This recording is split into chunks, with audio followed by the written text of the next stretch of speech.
Guys, I feel so stupid. Look at this.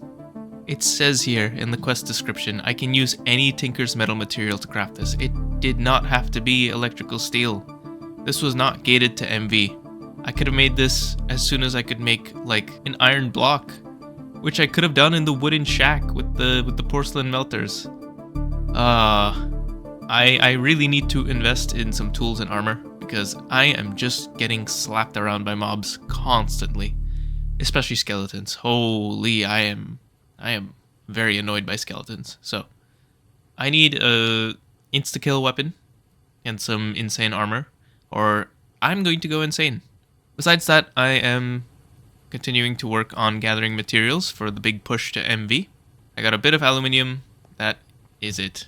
I also do kind of want to calculate the cost of everything, just so I can see what materials I should be batch crafting, because I don't want to like go through each thing one by one and keep track of everything myself, so I'll just let the calculator do it for me.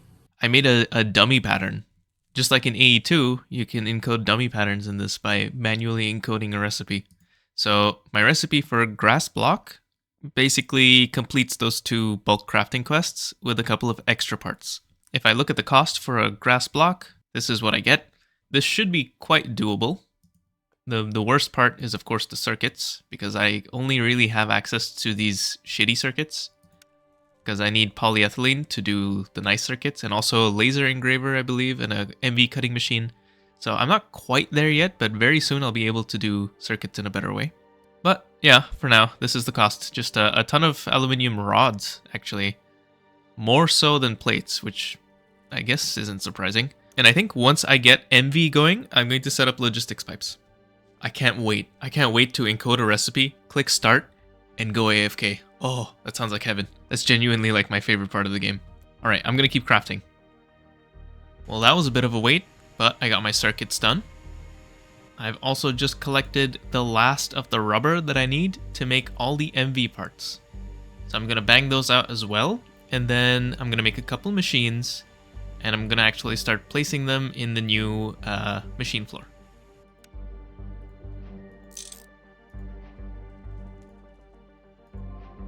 Nice.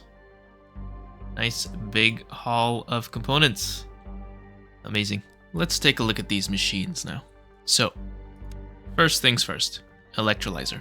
I need this really bad because making aluminium from sapphire dust has been quite painful. Doing it from clay would be a lot nicer, but I need an MV electrolyzer for that. I'm gonna do that. Extruder. Extruder's a big one. There's a lot of extruder recipes that are unlocked only at MV, most of them even, so that's nice. Chem reactor is probably required. I think maybe I'll wait on that. I don't really need it just yet, but I'm sure I will very soon. Assembling machine obviously unlocks a lot of things. Need that. Laser engraver and cutting machine. Cutting machine's not on this list, but I do need that as well. That will allow me to make cheaper circuits, which also means I need to make the MV circuit assembler. Usually, circuit assemblers require circuits from a higher tier, so I need HV circuits to make the MV circuit assembler, and that is the case. So I need to make these, the advanced integrated circuits. This needs electrum, this needs transistors, this needs good integrated circuits. It just, it costs diodes, so it's a bit expensive. But I need those, and of course I need RAM and integrated circuits, which in turn means I need laser engraver, cutting machine, wafers, silicon. Silicon though is kind of solved because I get it from clay as well. So doing the electrolyzer and clay setup will also get me silicon, so that's not a problem. Besides that, to make stainless steel, which is needed for HV, I'm gonna need an HV blast furnace, which means I need MV energy hatches. The dust is also an MV mixer recipe, so I need an MV mixer. That's another thing to add to the list. On top of that, I need manganese and chrome, which I don't think I have yet. Manganese, though, I can get from the nether, from pyrolusite. And chrome just comes from rubies. MV electrolysis, though. Or chromite. I don't know if I can get chromite. Whatever, it doesn't matter. It's possible, that's the point. MV energy hatch is really simple. I need UL picks, but this is also just going to be possible as soon as I make the laser engraver and cutting machine. And actually, while I do that, I'm also going to start setting up logistics pipes. So to start with logistics pipes, I'm going to need to make a logistics block frame. This is just red alloy foil and LV machine casings. And then I'll see where to go from there, because I think that's what unlocks this whole quest tab. And then I can get started. Probably need a power junction, yeah. And then pipes, obviously, basic pipes, chassis. We'll get to it. Also, I don't think I showed this, but modular storage. I have this. I've put all my stuff in here. It's a lot easier to access items now. And I can just like request stuff like advanced electrolyzer. Shift click this, click one, boom, done. Easy. MV cutting machine. I can almost make this. I just need a vanadium steel buzzsaw blade. Vanadium steel is pretty easy though. I do need some chrome and an MV mixer first, but that's fine. MV emitters are a little bit annoying. They need flawless emeralds, which I definitely don't have. What I need to do is make a sifter. And interestingly, in this pack, the probabilities of sifting outputs can depend on the tier of the machine. So if you look at, for example, the flawless emeralds that I need, it's a 15% base chance at LV, and you get an extra 2% chance for every tier above LV. So HV would be a 19% chance. That's pretty cool. So I am encouraged to make the best sifter I can, and I will do that. I just need some zinc, which I can mine in the nether now, so that's not an issue either. Alright, I'm going to gather up my machines now.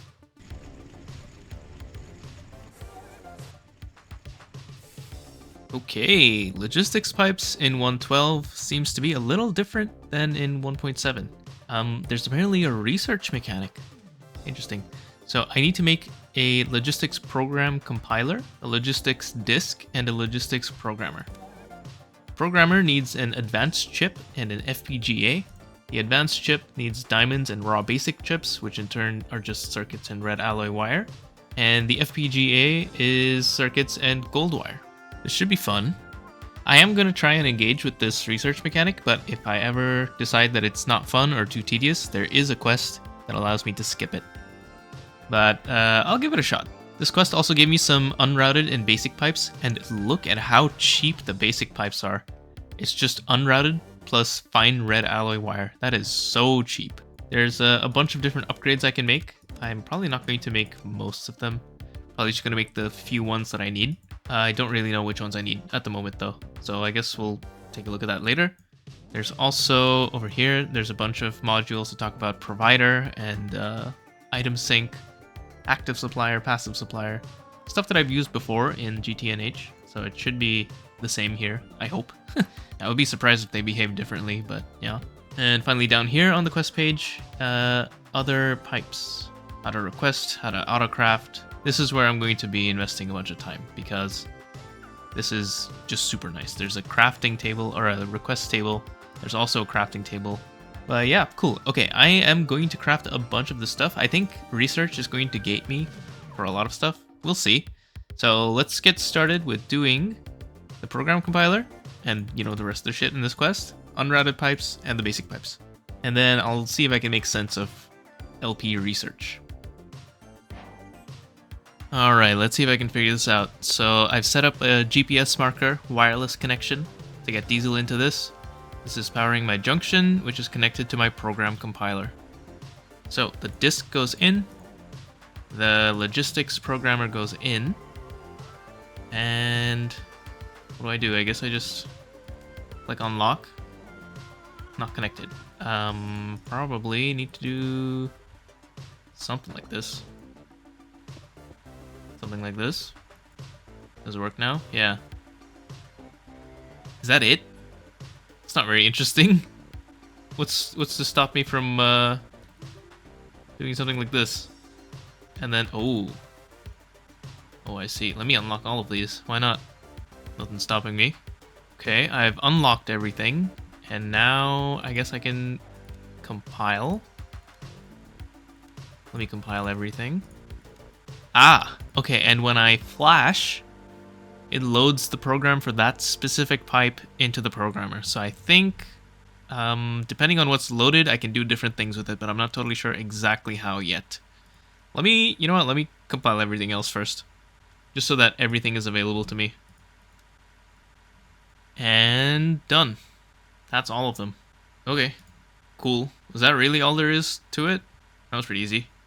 Next time, I'm just gonna spawn this thing. Like, all right, maybe things unlock. I don't know. Now I need to go through all of these quest rewards. Oh boy. Actually, it wasn't that much. Now I am going to need a logistics request table that needs these two pipes. These are the first ones I'm gonna make. This needs a crafting logistics pipe and a logistics crafting table. And yeah, you do need a logistics programmer with crafting logistics pipe loaded in order to make this. So I probably need to make one logistics programmer for every recipe that I want to encode. Besides that, I also need to make a request logistics pipe. Nothing new here. And for the logistics request table itself, I need a Mark II request logistics pipe, which is honestly not too difficult. Pretty chill as well. Okay, I will be back with my request table. And then I can hook up my storage, and then we are chillin'. I have centralized storage, easy to access. Ooh, I can't wait. Hello there. I'm in a new room. I've dug out a space underneath my main building, and it's just a square, and it lines up with the building, and this connects to the big cylinder that I built, the central cylinder. And I've decided this is going to be my storage area for now. I don't think it will remain my storage area forever, because eventually I'm going to digitize everything into AE2. But this is where a bunch of chests are going to go for now, and also the chassis with the item sync and provider modules. Maybe some drawer walls will go in here too at some point. But once everything is digitized and all of that stuff can be ripped up, I will use this space for something else. I don't know what for, but yeah. It might just be like blast furnaces, because one of the quests implies that I only need like 32 blast furnaces to reasonably finish the game. I could fit that in here, right? Anyway, all of the storage has been totally centralized, which means I got this thing. Oh yeah, finally. This is so much nicer than even modular storage. To be honest, I didn't really use modular storage very long, but I like this more because this can do auto crafting. And speaking of auto crafting, I've decided I'm going to place a bunch of machines here. So this is going to be the input chest, and then like a hopper or a item conduit or something that leads into the machine, and then the output goes into this chest, and then logistics pipes will be able to handle this. Now for crafting in machines that are not the logistics crafting table, I need crafting managers. These are kind of nice. If I remember correctly, they have 27 slots for recipes, so it's so nice. This doesn't exist in GTNH, which surprised me when I was doing LP over there, and it's honestly what stopped me from making a more expansive LP system in GTNH, because this thing just doesn't exist, so you couldn't do that many recipes in one machine. But the crafting manager is really nice. I'm going to make a couple. I'm actually going to make some machines as well, place them here, connect it all up, and then I'll talk about it.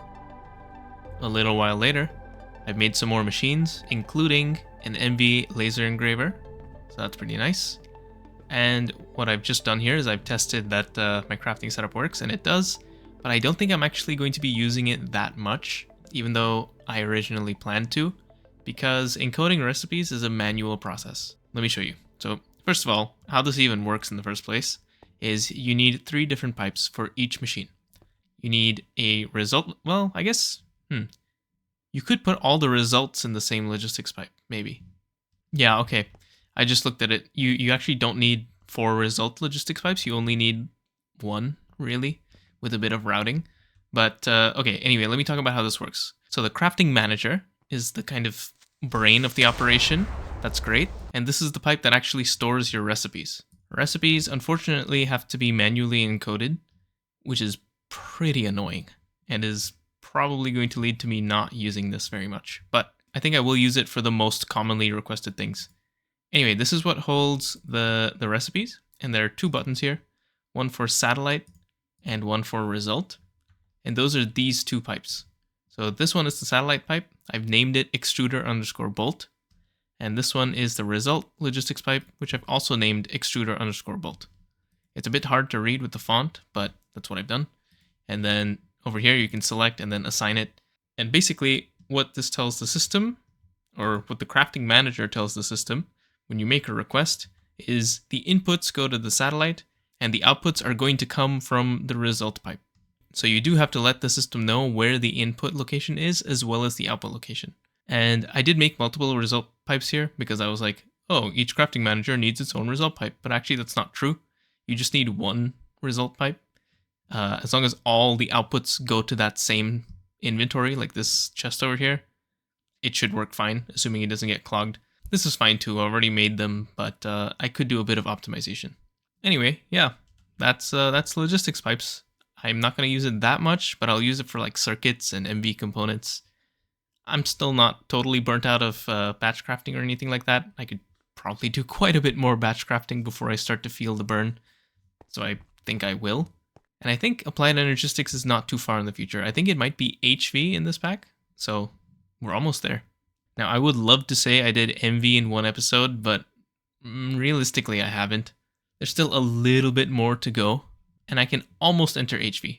I need stainless steel, which is just a blasting recipe, which is fine. I just need to upgrade my energy hatches.